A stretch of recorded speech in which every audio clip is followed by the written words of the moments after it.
हरे कृष्णा। राधे राधे भक्तों। आज वैशाख मास का 25वां दिन है। आज हम 25वें अध्याय की कथा का श्रवण करेंगे। आइए तो कथा शुरू करते हैं। श्री गणेशाय नमः। तब व्याध कहने लगा, हे मुने, पूर्ण भोग वाले मनुष्यों की मुक्ति सृष्टि काल, अंत काल अथवा स्थिति काल में कब होती है और काल की मर्यादा कितनी है? तब शंख मुनि बोले, मनुष्य के 4 सहस्त्र युगों के बराबर ब्रह्मा जी का एक दिन और इतनी ही बड़ी एक रात्रि होती है। दोनों को मिलाकर ब्रह्मा का एक अहोरात्र होता है।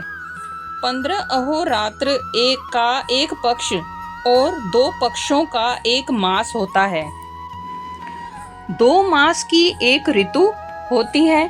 3 ऋतुओं का एक अयन होता है और 2 अयनों का एक वर्ष होता है।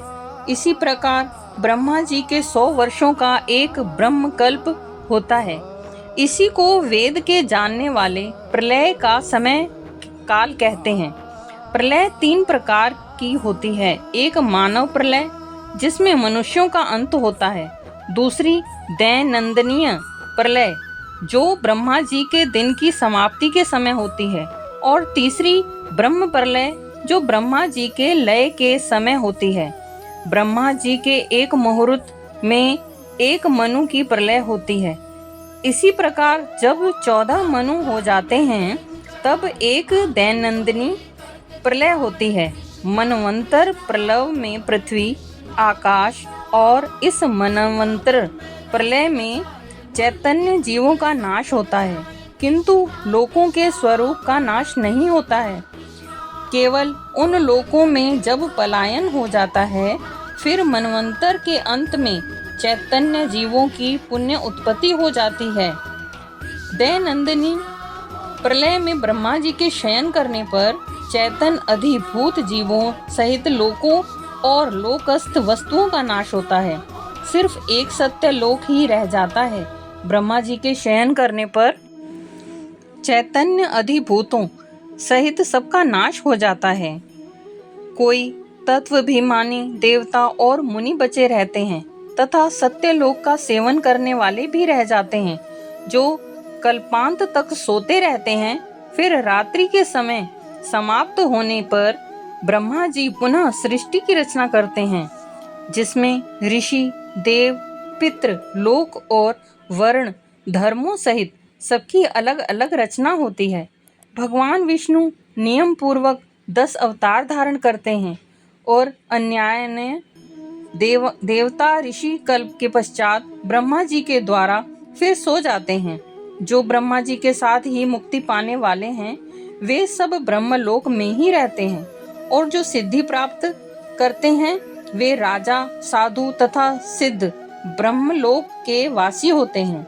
वे सत्यलोक में ही रहते हैं, यहाँ नहीं आते। जब कलयुग समाप्त हो जाता है और सब दैत्यों का नाश हो जाता है, फिर वे अपने कर्मानुसार वैसे ही कर्म करने वाले होते हैं और अपने लिए अपने निश्चित स्थान में अपने अपने गोत्रों में जन्म लेते हैं। हे व्याध, अब मैं तेरे सामने सृष्टि काल और मुक्ति काल का वर्णन करता हूँ, उसे सावधान होकर सुन। देवाधिदेव भगवान का एक निमेष ब्रह्मा जी के एक कल्प के बराबर होता है। तदंतर श्री भगवान का उतना ही उन्मेष अर्थात पलक का खुलना भी होता है। निमेष के अंत में उन्हें अपने कुशिस्थ लोगों का सृजन करने की इच्छा होती है। ब्रह्मा से लेकर मनुष्य तक विष्णु के कुक्षिगत होकर ध्यान व्यवस्थित हो रहते हैं। उन्मेष के प्रथम भाग में चतुर्व्यूहात्मक विषु विभूषांग होकर व्यूह में स्थित ब्रह्मा को सायुज्य मुक्ति देने के पश्चात महात्माओं को तत्व ज्ञान रूपी सायुज्य मुक्ति देते हैं। किसी को समीप मुक्ति देते हैं तथा अन्य मनुष्यों को साखोक्य मुक्ति देकर अनिरुद्ध रूप में संपूर्ण स्थित लोकों का अवलोकन करते हैं। प्रद्युम्न से सृष्टि के रचने का विचार करके माया, जया, कृति और शांति आदि शक्ति के युक्त महाविष्णु भगवान भिन्न कर्म और अक्षय वाले लोक की रचना करते हुए स्वयं पूर्व काल में नेत्र खोलते हैं और अंत में फिर योग माया का आश्रय लेते हैं। व्युत्थ संकर्षण के चराचर का नाश करते हैं।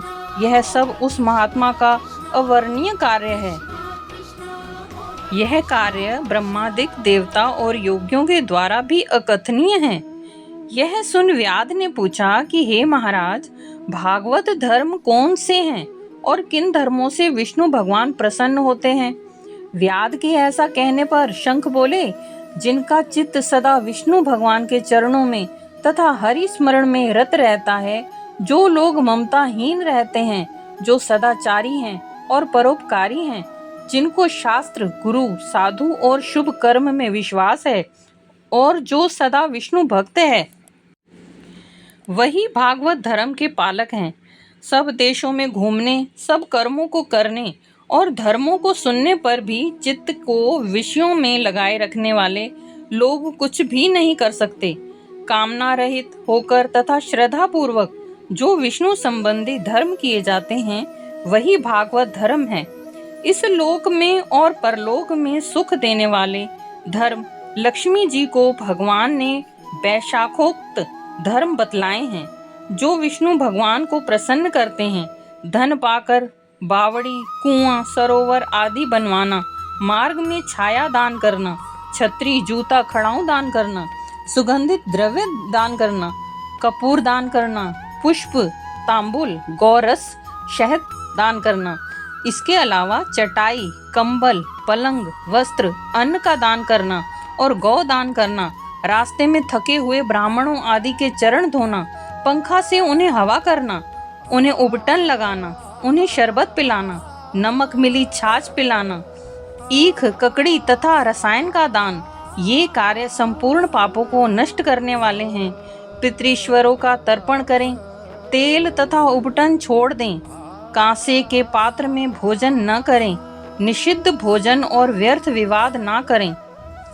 लौकी, गाजर, तोरई, चौलाई, बैगन, मसूर, मूली, गूलर, बेलफल और लिसोड़ा का वैशाख मास में भूल कर भी सेवन न करें, अन्यथा चांडाल की योनि में जन्म लेकर 100 जन्म तक पशु बनना पड़ता है।